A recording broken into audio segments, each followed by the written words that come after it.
어제 한 언론사 카메라에 윤 대통령의 모습이 포착이 된 건데요. 지난 12.3 비상계엄 선포 이후에 공수처의 소환에 불응하면서 체포 시도에도 버티던 윤 대통령. 이 시점의 등장이 예사롭지 않다 이런 말들이 나오고 있습니다.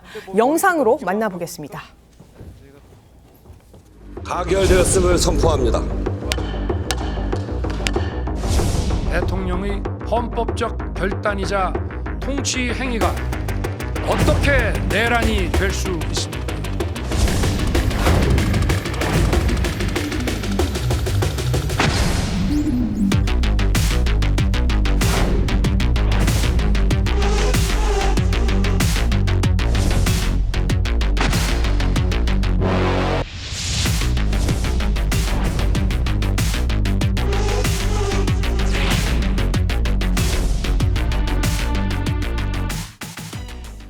자, 다시 한번 영상을 보실까요? 손동작이나 걸음걸이 등을 보면 영락없는 윤석열 대통령이라는 걸 알 수 있습니다. 지금 천천히 걸어 내려오고 있는 윤석열 대통령의 모습입니다. 주변에 지금 경호처 직원들로 추정이 되는데요.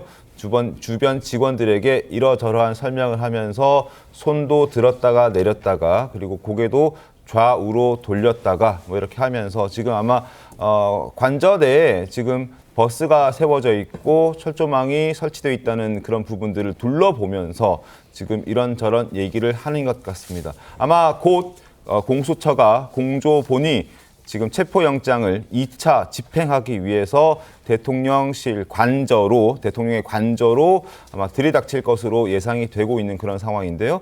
그것을 조금 살펴보는 차원이 아니었을까라는 생각을 하게끔 하는 어제 모습이었습니다. 자, 지금 도주설이 굉장히 더불어민주당 측에서 제기를 하고 있는 그런 상황이었고 그것 때문에 의도적으로 지금 노출시킨 것 아닌가 이런 지적들도 나오고 있는 그런 상황인데요. 거기에 대한 어떤 반박 의도가 좀 있었다라고 봐도 괜찮겠죠? 저는 그렇게 의도가 있었다고 보지 않습니다. 그렇습니까? 왜 그러냐면 저쪽에 언론사가 다 모여 있었으면 모르는데 네. 언론사 카메라 하나 있었어요. 그것도 일종의 잠적 취재를 하고 있었잖아요. 네. 그런데 거기 카메라가 있는 줄 어떻게 알고 저기서 저렇게 7분 동안을 움직였을까? 그리고 저 모습이 어떻게 보면은 반대파에서 보기에는 좋은 모습이 아니잖아요. 경호하는 것을 지금 점검하는 그런 모습이 되지 않습니까? 네. 그런데 그걸 의도적으로 노출을 했다는 것은 또 특히 7분 동안 저 촬영을 했는데 오히려 저는 그 경호의 문제를 제기를 하고 싶어요. 저 상황에서 7분 동안 대통령의 동선이 그대로 노출됐지 않습니까? 그럼 저는 경호에 상당히 문제가 있다고 보는 것이고, 근데 어쨌든 결과적으로는 저런 영상이 공개가 됨으로 해서 도피서를 좀 잠재우는 그런 효과는 있었지만, 저게 의도적이었다고는 보기 저는 어렵다고 보고 오히려 지금 도피서 정확한 그 근거도 없이 제보를 받았다 이렇게 하면서 네. 도피를 했다는 것을 만일 사실이라면 이렇게 전제를 해서 잡범이나 다름없다 이렇게 이야기를 하고 있던 네. 민주당 쪽에서 더 이 비판을 받을 부분은 아닌가 싶습니다. 예, 알겠습니다. 어제 그 윤석열 대통령으로 추정되는 인물의 모습, 사실상 이제 윤석열 대통령이 맞다라고 대통령실도 확인을 해주고 있는 것 같은데 박수현 의원님 어떻게 보셨습니까? 그러니까 우선 저것이 의도적이든 의도적이지 않든 그런 건 관심이 없습니다. 다만 이 정말 그 국회에서 탄핵 소추된 대통령, 그냥 직위만 가지고 있는 대통령, 그다음에 법원에서 정상적으로 발부된 체포영장을 거부하고 있는 대통령, 그리고 그 전에 공수처의 출석 요구를 3번이나 거부했기 때문에 체포영장이 발부된 것 아니겠습니까? 그런데 그런 것들의 아주 그 조그마한 부분에 해당되는 소위 법논리를 가지고 법꾸라지처럼 저렇게 저 안에 진지를 구축하고 체포되지 않겠다. 당신이 이야기했던 법적, 정치적 모든 책임을 지겠다라고 담화를 했고, 그리고 또 대통령 후보 시절에는 국민 뒤에 숨지 않겠다라고 공언했고, 네. 그다음에 이번에도 탄핵이든 수사든 당당하게 받겠다라고 국민 앞에서 담화를 통해서 발표했던 대통령입니다. 그런데 저렇게 철조망을 치고 쇠사슬로 잠그고 어떻게 보면 본인이 나와서 직접 제대로 하고 있는지 점검하는 듯한 저런 모습을 보이는 저런 대통령을 가진 국민이 참으로 부끄럽다라고 하는 것이 지금 이것이 본질입니다. 민주당이 전 도피서를 제보를 받고 이야기하는 것이 어떤 민주당의 책임이 더 있는 것처럼 지금 말씀하신 뭐 그런 부분도 있는데 민주당은 바보입니까? 민주당이 저런 제보를 받으면 확인 안 하고 그냥 할까요? 그래서 민주당은 그런 생각을 하죠. 아, 이것이 허위 제보를 통해서 어떤 전선을 흐트리려고 하는 그런 어떤 허위 제보는 아닐까라고 하는 것도 다 생각을 합니다. 그렇기 때문에 지금 이 문제의 본질은 네. 정말 대한민국을 빨리 정상화하는 것이 중요한 것이지 대한민국 정상화에 협조하지 않고 저런 모습을 보이는 대통령을 가진 대한민국이 더욱 부끄러워지는 그런 모습이다. 이렇게 평가할 수밖에 없습니다. 예, 지금 박수현 의원님 말씀 주신 것처럼 고의였든 아니든 윤석열 대통령 어쨌든 지금 현재 대통령 신분이기 때문에 맞습니다. 관저 네. 경내를 돌아다니는 것 자체가 문제가 되는 건 아니라고 뭐 전혀 이상할 것 없죠. 예, 네. 보여집니다. 어쨌든 이렇게 움직임을 더 바짝 하고 있는 이유에 대해서 이런 해석들이 나오고 있습니다. 그제부터 야당을 중심으로 윤석열 대통령의 도피설이 집중적으로 제기가 된 것을 네. 의식한 것 아니냐 이런 얘기인데요. 급기야 구체적인 도피처까지 어제 오전까지 언급을 하는 상황이었는데 관련한 발언 들어보겠습니다. 도망갔을 가능성도 있다고 생각하십니까? 그 여러 가지 가능성에 대해서 생각하고 있고 가능성이 또 있다고 보는 자세한 거죠. 내용에 대해서는 또 자, 수사에 관한 것이라 말씀드리기가 좀 처장님, 곤란합니다. 그 여러 가지 입장입니다. 가능성에는 피의자가 은닉, 숨었거나 아니면 도주했을 가능성도 있다고 보는 거죠. 여러 가지 가능성 중에. 네, 맞습니다. 앞에 국방부 장관 관저 공간 비어 있습니다. 저쪽으로 아마 가서 뭐 하고 있을 수도 있고요. 저 뒤쪽으로 가면은 합참 공간이 또 있습니다. 합참 공간은 벙커 있다고 하고요. 지하에. 거기는 문 닫고 들어가면 밖에서 못 연답니다. 제가 들은 정보로는 이미 용산을 빠져나와서 제3의 장소에 도피해 있다. 이렇게. 정광재 대변인님, 이 예. 윤석열 대통령의 영상이 공개되기 전까지만 해도요, 저 내용이 꽤 시끄러웠습니다. 구체적으로 지금 합창의장 관저 지하에 대피 공간인 패닝룸이 있다. 윤 대통령이 거기에 뭐 머물고 있다. 이런 주장들을 야당에서 계속 했었거든요. 의도했건 의도하지 않았건 간에 어쨌든 윤석열 대통령의 실체가 25일 만에 드러난 거죠. 그러면서 민주당이 주장했던 윤석열 대통령의 관저 이탈, 도피설 이런 것들은 완전히 반박이 된 셈입니다. 저는 이런 생각을 합니다. 사람은 자기가 믿고 싶은 대로 보고 믿고 싶은 대로 듣게 됩니다. 민주당이 이런 제보를 받았다고 하더라도 네.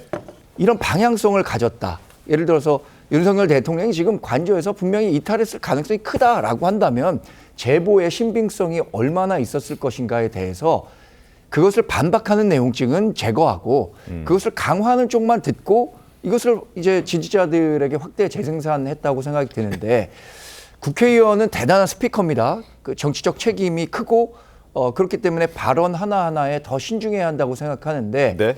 이렇게 하루 만에 아니면 뭐 얼마 되지도 않아서 반복될 만한 일들에 대해서 충분한 검증 없이 이야기하는 것은 책임 있는 정치인의 태도는 아니다. 민주당도 뭐 어차피 수권을 꿈꾸는 정당 아닙니까? 이렇다면 조금 더 이런 상황에 대해서는 신중한 접근을 했었어야 하는 것 아닌가. 결과적으로는 본인들은 검증을 했다고 하지만 네. 그렇지 않았잖아요. 그러니까요. 그리고 또 하나 이제 박은정 의원의 목소리를 좀 들어봤을 때 지나치게 보안 사항들을 과하게 얘기하는 것 아닌가. 뭐 패닝룸이라든지 주변의 합참 공간, 뭐 국방부 공간 이런 것들을 굳이 저렇게까지 자세하게 언급할 필요까지는 없지 않았을까요? 좀 전에 정광재 대변인께서 책임이라는 말씀을 해주셨는데 저는 참 굉장히 중요한 말이라고 생각해요. 그 권한과 권력을 가진 사람들이 그 책임을 다하는 모습, 그거는 뭐를 기반하는 거냐면 국익과 공익을 기반하는 겁니다. 네. 자기의 이익이나 진영의 이익에 기반한 게 아니에요. 네. 그러면 저런 이야기를 했을 때 국익에는 어떤 영향을 미칠까? 공익에는 어떤 영향을 미칠까? 국익에는 좀 아까 말씀하신 대로 어떤 보안 상황이나 이런 거를 감안을 해야 되잖아요. 공익에는 국민의 갈등이라는 부분을 감안을 해야 되는 겁니다. 그러면은 차분하게 갈등이 일어나지 않게 법과 제도에 따라서 차분하게 일이 진행되는 것을 지켜보면서 우리가 그것을 감시한다. 이 정도의 느낌을 주면 되는 건데 지나치게 막 저런 거를 자극적으로 공개하고 또 사람들을 좀 자극을 줘서 선동을 하려고 하고 한쪽 방향으로 몰고 가려고 하면 이 갈등의 골이 점점 깊어져서 이 일이 끝나고 나서도 국민 통합을 해내기가 쉽지가 않아요. 그래서 그리고 또 좀 여론조사 좀 전에 우리 앵커께서 얘기를 해주셨지만 지금 야권에 뭐 유리한 상황임에도 불구하고 좀 여론조사의 흐름이 그렇게 좋지는 않거든요. 그런 것들이 왜 생기는 것인가. 저렇게 몇몇 의원들이, 전체 의원들이 그러는 건 아닙니다. 몇몇 의원들이 자신의 개인적인 어떤 이익이나 아니면 어떤 자신의 어떤 뭐랄까 존재감을 과시하기 위해서 하는 경우가 있는 것은 아닐까, 이런 부분을 좀 돌아볼 필요가 있다, 이런 생각이 듭니다. 알겠습니다. 윤석열 대통령 측은 지금 야당의 주장에 가짜 뉴스라고 반박을 하고 있는 그런 상황입니다. 그리고 매일 관저를 출입하고 한다고 하는 윤상현 의원의 목소리 저희가 준비를 해봤는데요. 일단 윤갑근 법률 대리인과 윤상현 의원의 목소리 저희가 한번 들어보도록 하겠습니다. 일반인도 할 수 없는 일을 국회의원들이 하고 있습니다. 정말 안타깝고 통탄스러운 일입니다. 제가 어제 저녁에 분명히 관저에 가서 대통령을 관저에서 뵙고 나왔습니다. 정말 있을 수 없는 거짓 선전선동이 일어나고 있는 것입니다. 제가 점심 약속 때문에 나왔는데 거기 계셔요. 민주당에서는 계속 뭐 제3의 장소에 가 계시다 뭐 이런. 아이, 그 거짓말이에요. 약속 때문에 나왔는데 거기 계셔요. 자, 도주설에 지금 국민의힘 측에서는 반발을 하고 있습니다. 윤석열 대통령 측도 마찬가지고요. 실제로 지난 6일에는 관저 앞에 모였던 여당 의원들에게 관저로 와서 식사하자 이런 제안도 한 것도 알려지기도 했었는데, 화면 잠깐 보도록 하겠습니다. 그때 상황을 저희가 좀 설명을 좀 더 드리도록 하죠. 44명의 의원들이 지금 뭐 나경원 의원, 김기현 의원, 송원석 의원 등등 포함해서 44명의 의원들이 관저 앞으로 갔습니다. 새벽부터 갔죠. 그래서 대통령의 탄핵 그리고 체포에 대한 어떤 의견들을 피력했습니다. 그 자리에서 그걸 이제 보고 있던 윤석열 대통령이 함께 식사하자라고 정진석 대통령 비서실장을 통해서 의원들에게 의견을 전했는데, 의원들은 이거 모양새가 좋지 않을 수도 있을 것 같다. 뭐 식사 제안은 감사하지만 모양새가 좋지 않을 수 있으니 이건 거절하겠습니다라고 얘기를 했고, 도시락으로 끼니를 대체했다, 이렇게 얘기를 했다고 합니다. 그러니까 지금 도주설의 지금 민주당의 주장에 대해서는 국민의힘 측 그리고 윤석열 대통령 측 모두 반발하고 있고 반박하고 있고, 실제로 어제 지금 영상 보여드렸듯이 윤석열 대통령의 모습이 실제로 포착이 됐기 때문에 그 도주설은 사실이 아닌 것으로 일단 확인은 됐습니다.